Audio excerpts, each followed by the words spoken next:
আচ্ছা লালমোহন, পদাৰ্থ কাক কয়? নাজানো ছাৰ। অপদাৰ্থ ল'ৰা, এইটোৱে নোৱাৰা? আৰে যাৰ ওজন আছে অৰ্থাৎ যাৰ আয়তন আছে তাকে পদাৰ্থ বোলে।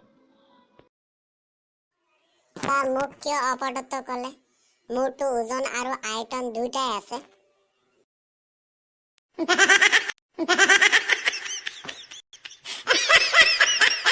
লালমোহন, মই শুনিছো তই বোলে ভাত খাওঁতে শুই শুই খা বোলে?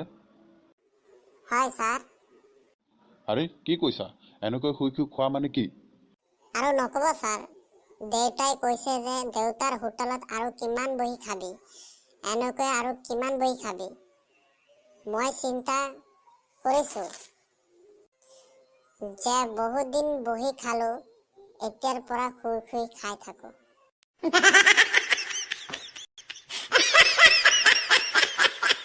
আৰে লালমোহন, তই কি বিড়ি খা নেকি?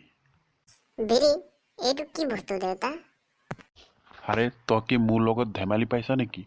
বিড়ি কি বস্তু তই নাজানা হা? তই বাথৰুমৰ পৰা অহাৰ পৰাই বিড়িৰ গোন্ধৰ কাৰণে বাথৰুমত যাবই পৰা নাই। সঁচাকে কচোন, তই বিড়ি খা কি না? আৰে নহয় দেউতা, বিৰি কেনেকৈ ধৰে তাকেই নাজানো। তেনেহ'লে বাথৰুমৰ পৰা বিড়ি গোন্ধ কেনেকৈ আহিছে বাৰু? সেইটো বাথৰুমক সোধক।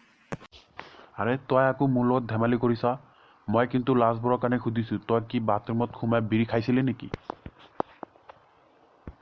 আৰে দেউতা, মই সঁচাকৈ বিৰি খোৱা নাই। তেনেহ'লে বিড়িৰ গোন্ধ আহিছে ক'ৰ পৰা?